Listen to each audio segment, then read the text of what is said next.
Hey guys, what's going on? Shah here, and today we are going to be talking about a Nokhud 13 fortified, what was it? Entangling bolstering. So not the greatest of fixes, but in this run we're going to walk through everything that went right, wrong, and just kind of nerd out about the run and kind of go through my general mindset when running this key. I'm going to link my build down below. I'm running something that's not as common. I'm running Press the Advantage plus Charred Passions. A lot of people are leaning towards Dragonfire Brew and Weapons of Order, but I'm going to leave that down below, and if you have questions, obviously feel free to ask. But we're going to start off this dungeon by planting on the far end near the river, and this is allowing the group to kind of get set up. The healer can get their hots rolling, I can get my statue down in a proper location, and then we're going to go in with Lust and all of our CDs.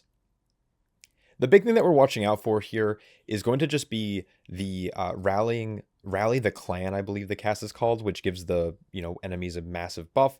And then we're watching out for the disruptive shout. Disruptive shout does a good bit of damage, and once it gets bolstered, it can start to one shot. But the more important thing is it'll basically kick anyone who's casting, and you don't want your healer to get kicked. So that's like the two big things we're looking out for. And what we're basically going to do is we're going to just chain this right into the next pull. Hence why I like doing it right here, because you're only about, 30 yards away, 20 yards away from this first like ballista pack.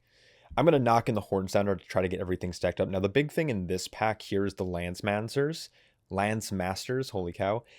Their autos are like a frontal cleave. So you have to make sure you're like not being super spastic with your movement, especially when you're playing with double melee like I am doing here. We're still going to look out for Rally from the Horn Sounders. That's a pretty easy stop. Anything from Paralysis, Ring of Peace, Leg Sweep, as well as our group utility can always, stop those casts.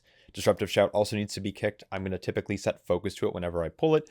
The Lance Masters have a ton of health, and if you don't have a target, like a class that can do prio damage, like a Fire Mage, it's really important that you try to do as much single target damage to it, but I'm going to be actually just chaining it into the next pull. And the reason for that is because I'm not too terrified of one bolstering stack being on most of these mobs, and I do want to keep the momentum going. This is ultimately what's going to help us time the key, is this kind of time efficient stuff. Luckily, bolstering no longer buffs mobs' health, so you can chain, but you have to be aware of the amount of group damage that may come out if you bolster mobs for 20 seconds. So the plan here is just to kind of nuke this pack down. Now, again, it's not a... This Plane Stomper doesn't have a frontal, so I don't have to be too careful about, swinging him around. Now, I do want to mention while we're kind of just sitting here that this is a pug. None of us are in comms. This warrior is in my guild, actually, that I'm currently in, but we didn't plan to run together. I just happened to queue into his key. But this is completely off comms, so we're just kind of, honestly, really good group of players. We all were making sure that things were CC'd and kicks were being kicked. Same thing, Plane Stomper is always going to be bigger and, big and healthy. So I'm just going to be chaining it. The only thing we have to watch out for now is there's going to be a double cast of Disruptive Shout in this pack. One from the Lance Master, one's from the Plane Stomper. Lance Master, again, is cleaving. My general rule of thumb is I like to aim him at the ballista or the trebuchet or whatever I don't know what this thing is called, the giant crossbow on the ground. I'm also marked with blue, which I don't think contrasts too well in this dungeon. I should have been marked with something a little bit maybe brighter like yellow, but yellow is also part of our auto mark. The idea is, though, if the tank is marked and you're trying to stay consistent with where you're placed, no melee should ever get cleaved by the cleaving strikes. Now, this guy is bolstered quite a bit, and I didn't really realize it, and he's just nuking me, especially because I had that dot on me. Luckily, I was able to keep myself alive, but I should have been kiting there a little bit earlier. Anyways, I'm going to start running off now to the next pack to try to get myself prepared to obviously get threat and make sure that the Lance Master isn't going to just hit my melee. So I'm getting threat and everything. I'm going to probably, I think I ring the longbow in. Can't remember if I do that here. Normally, I try to make sure that one of the longbows doesn't move right away, so you need to knock them in. Unfortunately, I got stunned there trying to reposition. So there's the Ring of Peace finally came out. And again, kind of same old story. Lance Master needs to be faced away. I typically aim him at the crossbow, on the ground, like I said, but aiming him against one of these barriers is also fine because, melee are typically not going to run between you and a barrier. So, generally do that. Now I have 2 bleeds on me, which is pretty dangerous, so I'm going to try to roll some cooldowns here. I'm going to then start kiting because this 2-stack bleed is just kind of more or less unlucky, and it starts just eating into my health. I could have popped a cooldown there for sure. I definitely don't need one for Granth, but that's all right.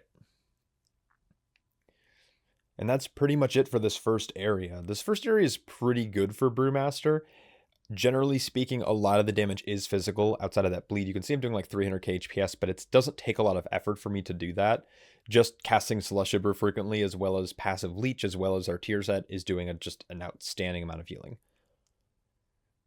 Granth is a pretty simple fight. He will eventually just end up killing himself. Every time you fire one of the lance, like Dragon Lance killers or whatever they're called, it will do 5% of his max health. So generally speaking, all you have to do is keep mobs under control, and the boss will eventually die. You could be doing negative damage to him, and if you shoot 20 of these things, he'll eventually die.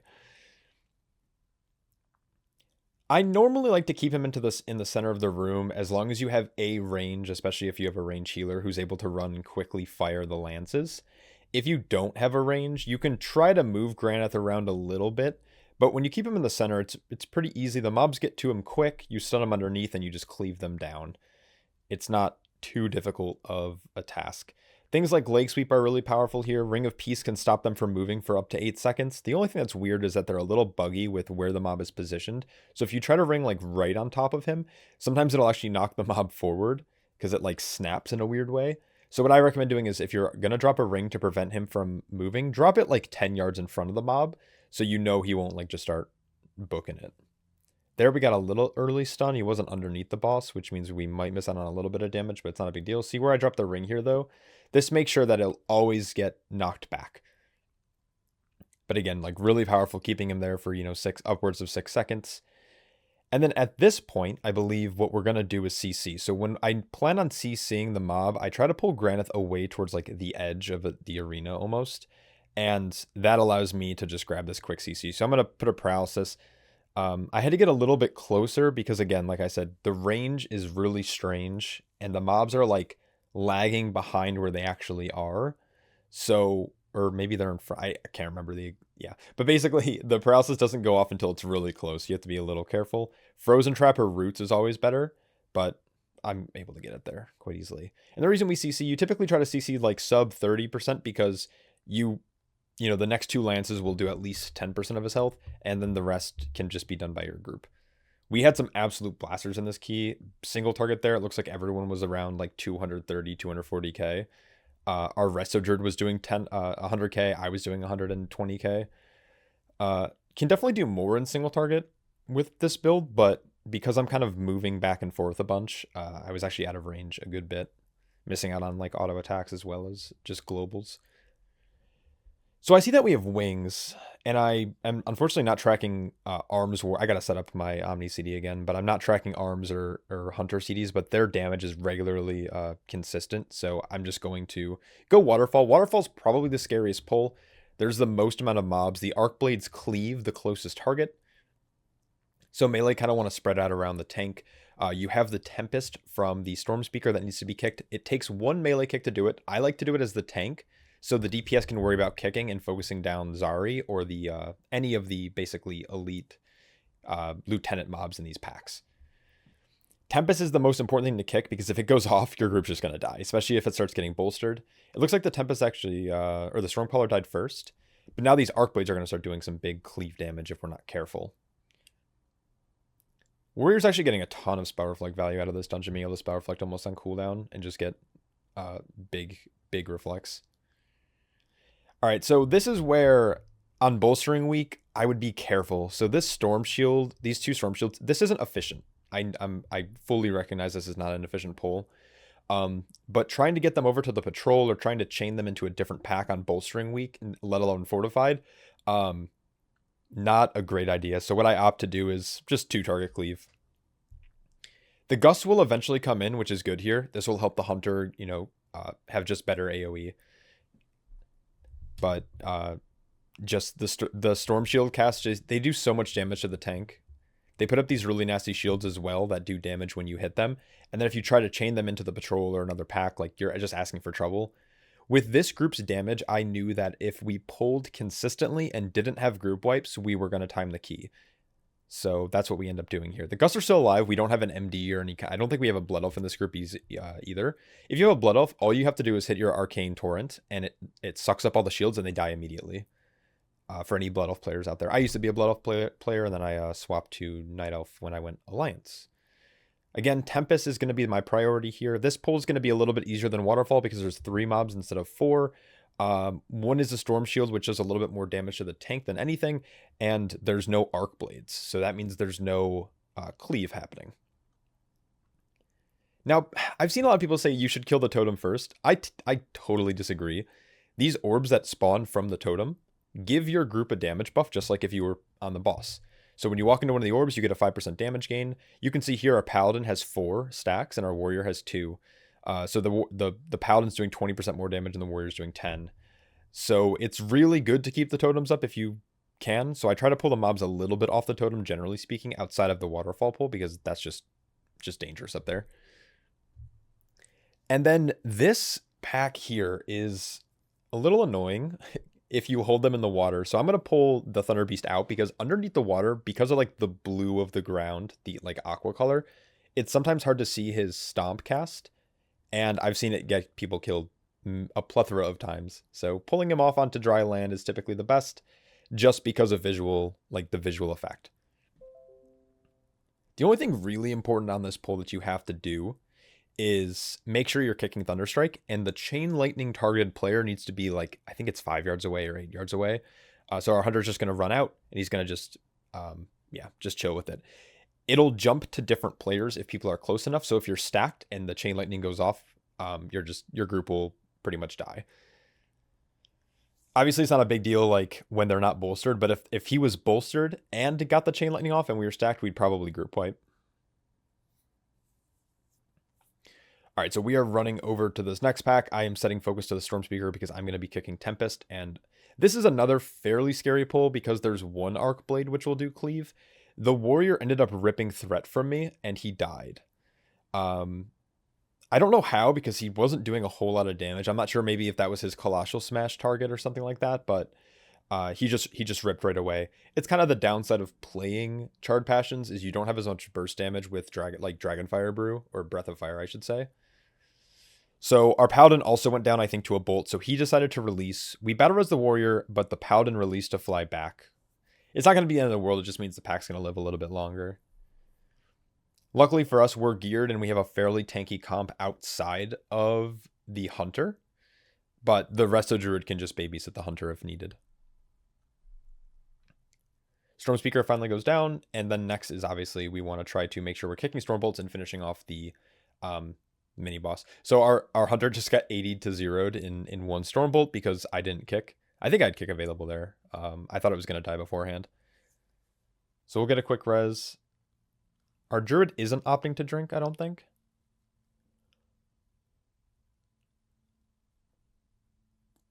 Yeah, I literally was typing out like I'm not sure how you got threat.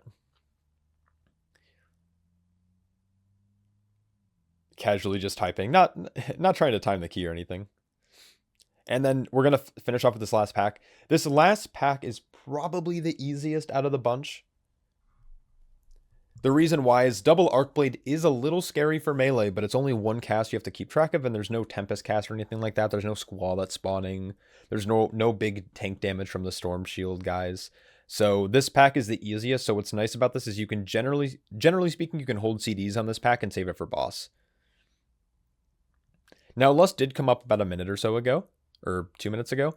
We are opting to hold not only for boss, but for the boss's first burn phase. Burn phase meaning where we pick up a lot of our orbs. The next boss is probably one of my favorite bosses of all time for Dragonflight specifically in terms of like dungeon bosses. This next boss is very fun, I find, especially after they have finally made changes over the course of the expansion. You have to be careful as a Brewmaster Monk pulling this boss because if you like pull with an ability or taunt when you're out of range, he'll start with this Wind Burst, which I end up getting. But luckily I had my Resonator going, so it was a 50% DR. And I popped an early Celestial Brew, but that Wind Burst can almost one-shot a Brewmaster if you're not paying attention, or on Tyrannical Weeks. So orbs come out. What I'm going to try to do is I'm going to try to pick 1 or 2 up before they go off, and this will get me early on stacks. Now, unfortunately, our Resto Druid still has nothing. I think what was happening is our DPS were being a little too aggressive with picking up orbs. I was leaving a few here. I don't see where the Druid was. He was trying to get them. But now the intermission's coming out, and he's only at 2 stacks. So it's really important for your healer to get to 10 stacks because it is a healing and damage increase. And this phase does a lot of damage. So it's really, really important that you let your healer get stacks. And our druid's gonna say something here. Don't take my orbs. Which is true. Luckily we had Lust, so he was able to make it through the first phase, but generally speaking, if your healer doesn't have orbs, you're probably gonna wipe. Especially in these higher keys. As a tank player, I'm not too concerned about it. Obviously, doing more damage and healing is like fun, and it makes me a little less reliant on healer, but I let orbs get pretty close before I start picking them up, just to make sure that the healer has the opportunity to pick some up. And we are just, we're kind of vibing. So this is just a rinse and repeat fight. It's basically pick up orbs, don't let them touch boss. Spread out when you have the Thunder Strike on you or whatever, Lightning Strike. And then for phase, just Zug. Trying to spread out. Honestly, I should have picked up an orb there to extend. So if you're going to pick up an orb to extend your your debuff for your damage amp, what I recommend doing is trying to bank like a Celestial Brew or defensive, because if you do have to run out of melee range, his like little wind burst ability will just slap you silly.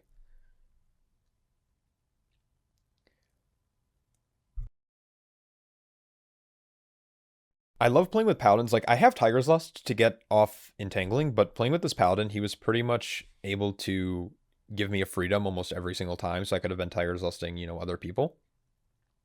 This comp is really broken, actually. And I didn't realize this until after the key was kind of over, but we have post haste to remove, we have shift, we have double freedom, and we have Tiger's Lust. He honestly should have been freedoming the warrior, but warrior also, if I'm not mistaken, do they run avatar? I can't remember if Farm's Warrior runs avatar, but even if they don't have avatar, like Bladestorm removes it too. So naturally, like in his rotation, he's just removing roots. Okay, so this is where the dungeon guy goes a little south. So I land. I, get Rushing Jade Wind going. I'm going into pull. I roll in. I keg smash. I Breath of Fire. I start running out because I know that the first chant is coming. I'm going to back up a little bit. I'm going to Ring of Peace. And then I'm trying to Celestial Brew. I'm spamming it, but it's on the global cooldown. So this is when the global cooldown kind of fucked me over. Luckily, we were able to get back up. I had Exploding Keg, so I was able to drop it. I popped a Shocking Disclosure to get threat back, and we were able to survive. Celestial Brew being on the cooldown was bad. I also had the option to pop Fort and Health Pot there, and I decided not to. So I could have definitely lived there. It's not the healer's fault. He wasn't doing any healing when, by the time I died, I think his HPS was like 20k or whatever, but it was kind of my fault for not setting up better. I was more focused on like the Rotting Winds and making sure things weren't Enchant of the Dead or whatever it was called. All right, so this pack goes down. I'm a little shook at this point because I was a little upset that I died. Now, the strat that I like to go for in this dungeon, and some people will not advise this, is mainly because they fixed it. This Beast Collar is not super efficient because he spawns all these Bakars, these dogs, and they're not worth anything, right? And they're actually pretty scary because they are affected by bolstering. They can't bolster, but they can be bolstered. So right now I'm going to be taking a lot of damage. But essentially the idea is that we want to get all of our trash in this area, especially these pulls. What I like about the Beast Collar is it's all physical damage. We don't have to worry about kicks. There is a little tank buster, but honestly, with how geared tanks are at this point, not a very scary pull. And honestly, it's just fun to do big damn, because even once you kill these Bakars, he just spawns more. And when that's the case, it's fun if you're a DPS player. So I see these big pigeons come in, and we're going to pull the big pigeons. I use Chi Wave here. Now, these guys are really scary now. So they used to do a frontal, but they changed the Rotting Wind cast. Instead of being a frontal, it's now just a giant AoE that applies a really nasty disease. Not a lot of classes can dispel disease effects. And, you just end up, dying. So basically, you have to kick Rotting Winds. It's probably the most important cast out of the bunch. You can use Leg Sweep, you can use Ring of Peace, you can use Paralysis, you can use Spearhand Strike. There's a lot of ways for us to stop it as long as we have the correct tools available and that aren't on cooldown. Outside of that, obviously, other people can kick or use their CC. But as a Brewmaster, you have a lot to try to deal with it. And now we're just going to keep going. We're going to go hill at a time. You do have to clear all 4 hills for the boss to spawn, just in case you didn't know that. So we're going to end up doing that, and then we'll do boss, and then we'll probably end up finishing our trash. Not probably, that's how the route goes, but This is an area that I like to play a little bit by ear. So if Lust came up, I ask my group like if we would rather Lust Boss or we'd rather Lust a Trash Pull or two. If you Lust a Trash Pull over here, you can probably try to double it up as long as your group is good about, cleaving. Deathbolt Volley is scary when it's bolstered, but when it's not bolstered, even in this 13, I think one of them or two of them ends up going off. It's not anything like crazy. So 2 stacks of bolstering there almost killed both of our Druid and our Hunter, so we have to be a little bit careful. Chant goes off, we kill him, I go into this patrol. 4 target, not the best. This is a pull that if you had Lust for some reason, you could easily pull this patrol with another group and Lust it. The only thing you really have to watch out for are these Necrotic Eruptions, which are avoidable, but it's kind of hard to see in the grass. Outside of that, the Mortal Strike can be scary, but it is dodgeable, so if you happen to dodge it like I just did there, you don't have to sweat it. If the Mortal Strike does go off, it's a 30% healing reduction on the tank for 8 or 10 seconds, which can be fairly detrimental. But if that does happen, you could also kite. It's not a big deal. All right, so we're going to go next hill here. It's kind of the same old song and dance. Mystics will do the Swift Wind, which gives all of their allies haste, so we want to be careful of that. Deathbolts will randomly target players, and then the Deathbolt Volley will... Is this Deathbolt Volley? I can't remember. I think there's a Deathbolt Volley in all of them, yeah. We ideally want to kick it, so I'm going to grab the kick there. And yeah, it's pretty much rinse and repeat. I was very fortunate. So I plugged into this group I was like a Brackenhide 11, and we 2-chested it, and I was like, oh, this group's actually pretty solid. So... they asked if we wanted to run like a 13 Ruby, and I was like, hell no, but we can try my Nokhud. So we ended up trying this, and we actually did a pretty good job, I would say, overall. There's a couple deaths here and there. This Shatter Soul is going to for sure kill people. 4 stacks of bolstering. Now, Turtle was available, Barkskin was available, so it was possible to live there, maybe. I think Bearform, Bark, and Turtle would have for sure allowed them to live. But... It's just unfortunate.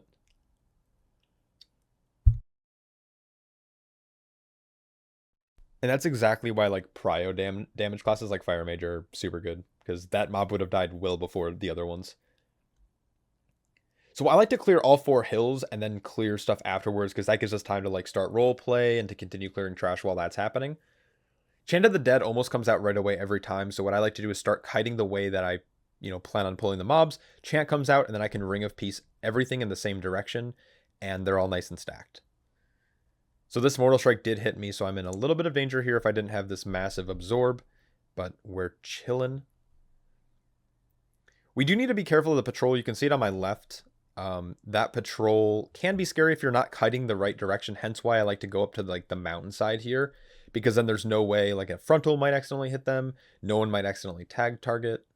I have two stacks of Mortal Strike on me right now. That's real scary. That's a 60% healing reduction. But we're vibing. Once things like Celestial Brew and stuff are rolling, I'm not too scared of these pulls. So as soon as the mini boss dies, you can start RP. So this Death Speaker is still alive, but we could already be starting RP right now. So I start rolling over. Our warrior did a heroic leap as well. You need to walk close enough for it to start. Pretty much what I say is onto this dirt, this dark dirt that's on the ground. If you walk onto that, it'll start RP. And then while we wait, we're going to do this Beast Collar Pack. Again, I know it's not super efficient. It's only worth 2%. But right now we're killing time for Lust, and we're killing time for roleplay to finish. So roleplay should be finishing just about now. And I also wanted to gauge my group's preference for this next fight. I was going to ask them if they wanted Lust on a Trash Pack, or if they wanted to Lust Boss. Because if you Lust Trash, what I could have done is I could have probably doubled up this next pull. So if you see the patrol to my right and the pack to my left on the upper right, upper corner of my screens, if you can double these up pretty easily if you have Lust and all your cooldowns.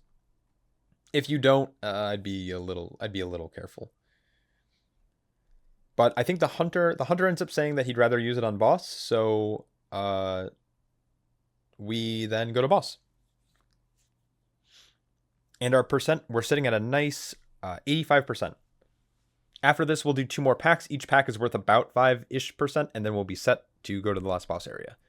and we have about 15 minutes remaining. So we're looking really, really good. Lust is going to come out. We're going to stack these up. I like to throw a Chi Wave at Maruk, and Tera I like to throw a Keg Smash at. Once they're together, I then cast Breath of Fire and then Exploding Keg at some point, which I'm doing now when I have higher stacks of Press the Advantage. And this helps you get threat a little bit easier.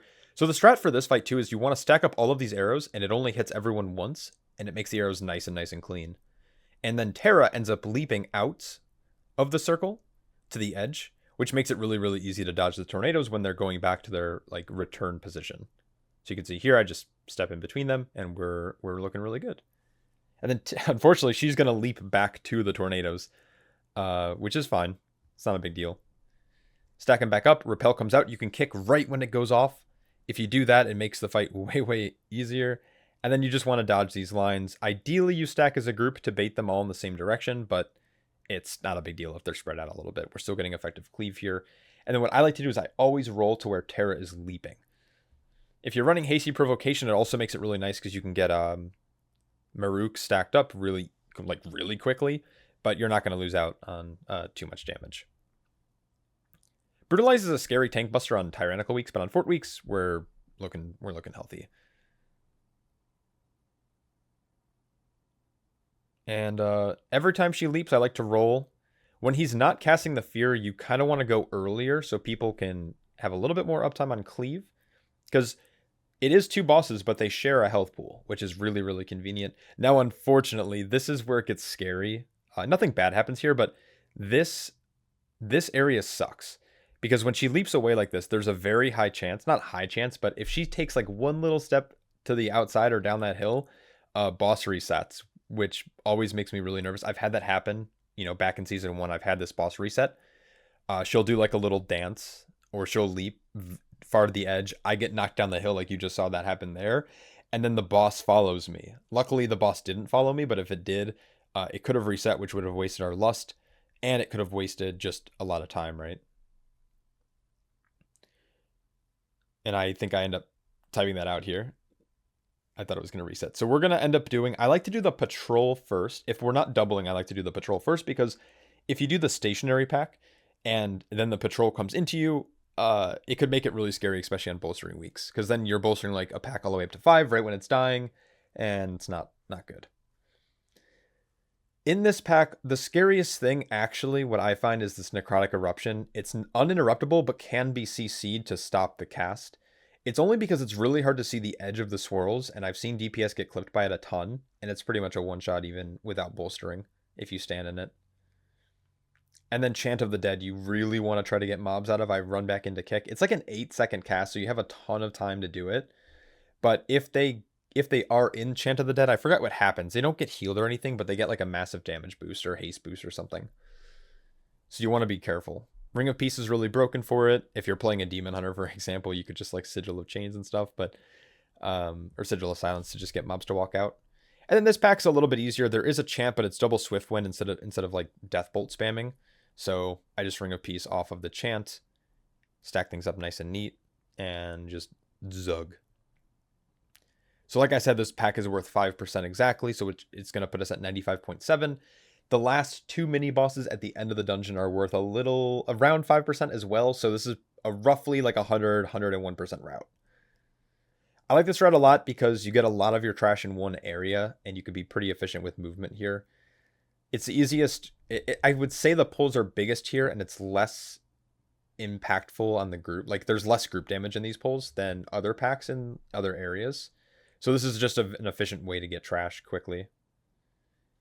And then if you don't know this for whatever reason, you can just head straight towards this little like mountain area thing.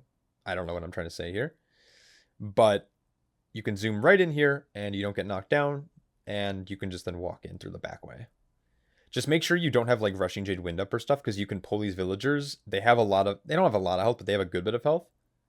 And yeah, they're not worth any percent, so it's not worth pulling. So we're going to go right down on the backside. Now there's a trick to these mini bosses. You can actually stack them up here where I'm pinging, and then the charge won't go. The charge won't happen.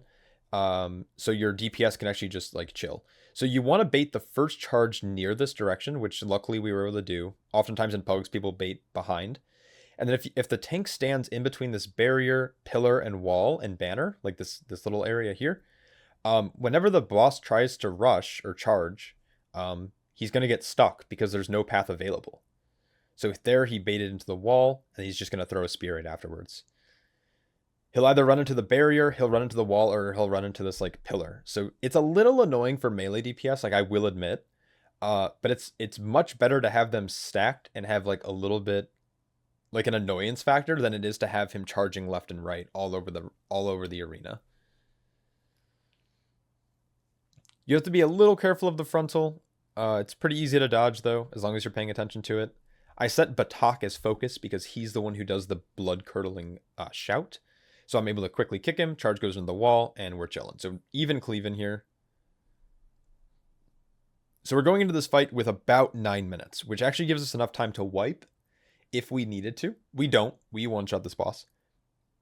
But we're opting in to do a CC strat, which you have to do if you're not a Demon Hunter. So if you don't run with the VDH tank, this is an option. It does require a little bit more throughput from your healer in the intermission phase, and it takes a little bit longer. But generally speaking, it's safer without a ton of kicks, CCs, knocks from like the VDH and stuff. It's just better to do the CC strat. So what I'm going to end up doing is I'm going to paralysis the furthest one, which in retrospect, the hunter should have maybe frozen trapped it. And then the hunter will frozen trap another mob. So we're doing a 2-2 split. I've seen groups do a 1-1-1-1. That's horrible. I don't ever recommend doing that much. But you either want to do a 3-1 or a 2-2. This rock on the right hand side facing this like wall area or facing the boss, I guess, can be used to avoid the spear charge. So that's why I'm pulling the boss over here. You'll notice it on the next one. Now, something else to note is if you're a Night Elf player and it's targeting you, you can actually Shadow Meld it when he's doing the cast, and it won't go out again. It'll just not do the damage or go out. So Night Elf players are really broken here. You wait, I believe, until he's actually doing the cast. So the circle goes around the player. He starts the cast. Yeah, the circle goes around the player. You have like 4 seconds to move, and then he'll start casting. During the actual cast is when you use Shadow Meld. So I'm going to go around. I have Rushing Jade Wind. I don't want to break any CC, so I'm standing kind of far away. I'm going to get the paralysis. I'm going to roll back out. We're going to get Paladin kicks one. The Hunter kicked the other. The Warrior also threw his kick too. Again, we're pugging, so we don't have super great comms. I'm holding my kick for now. I did a leg sweep there. I'm still holding kick, so what's going to happen is I'm going to be able to kick this one right away. We're going to get them stacked. We now have 2 more kicks as well. Paladin sitting on his kick. He's going to kick late. I have Ring to knock, and then we're chilling. Again, Healer has a little bit more throughput because the phase lasts longer, but generally it's safer from one-shots because the Storm Bolts won't be going off because you can actually reasonably kick, especially in a pug. Conductive Strike slaps has to be dispelled. If you're running Diffuse Magic, once it goes on you, you can diffuse, and it'll reflect the dot back onto the boss and will get you a ton of damage. I should have opted for Diffuse Magic. I forgot to change talents. I was running Yulon. Yulon is fine, but you're going to get big damage out of Diffuse Magic. So pulling boss far away here, the reason we're doing that is to bait the frontal on the circles that are going to come out here. And then as soon as that happens, we're going to head back over to the rock here, which is super convenient. And then I just pull him right back next to it. This is a strat that I've been trying to do this season. I never did it back in season 1. What I would typically do is we use rock first, but then everyone would drop their pools here, and then you couldn't really use the rock again. The rock is insanely overpowered because it prevents the charge completely without resetting the boss or doing any kind of like weird area cheese. So I try to pull him away here. We do need to be careful, though, of the Conductive Strike. I opt to use a Black Ox Brew into Celestial Brew. Once again, Thundering Strike comes out into Frontal, which we can then drop our pools next to old pools. And then we reset the boss's positioning right back next to the rock. And he should die here before the next one comes out. If we had Diffuse Magic, he would have already been dead. The dot does so much damage over the course of, well, the dot. And boss is at 2%, and boss dies. So we ended with a big 231k overall. Probably could have been higher if, I didn't die, I pulled a little bit bigger, or I was running like Dragonfire Brew maybe. In this level of key on Fortified Week, probably worth running, but I really like the Charred Passions play style. In terms of the top end of play, I would say it's about like a 70-30 split on Dragonfire Brew versus Charred Passions. If you're playing Charred Passions, you typically opt into PTA. If you're opting into Dragonfire Brew, you typically play Weapons of Order. That's generally like a good rule of thumb. Here's my damage breakdown at the end of the key, and then here is my healing breakdown. I do have the Helm Enchant, Inexorable Resonator, Broodkeeper's Barrier, and Decoration of Flame, all doing roughly anywhere between like 6.5 upwards to 9% of my healing. So Brewmaster feels really, really tanky right now. This is a really good run. I appreciate the pugs who were in here. I wish them the best this season, and I hope I run into them again. Anyways, I hope you guys enjoyed this, and I hope it was informative. Good luck this season, and I will catch you all in the next one. Peace.